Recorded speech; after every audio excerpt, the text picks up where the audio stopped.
తూర్పుగోదావరి జిల్లా కోరుకొండలోని Siddhartha English medium స్కూల్లో సంక్రాంతి సంబరాలు అంబరాన్నంటాయి. తెలుగు సంస్కృతి సంప్రదాయాలు ఉట్టిపడేలా విద్యార్థులు సంప్రదాయ వస్త్రధారణలో సందడి చేశారు. పాఠశాల ప్రాంగణంలో భోగి మంటలు వేసి వేడుకలను వైభవంగా ప్రారంభించారు. ఈ సందర్భంగా నిర్వహించిన ముగ్గుల పోటీల్లో విద్యార్థులు ఉత్సాహంగా పాల్గొని తమ ప్రతిభను చాటారు. విజేతలకు పాఠశాల యాజమాన్యం బహుమతులు అందజేసింది.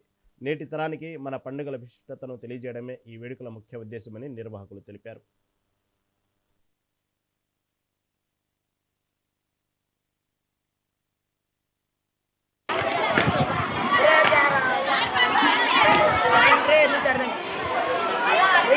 चिकन चढ़वत ना रही थी नागल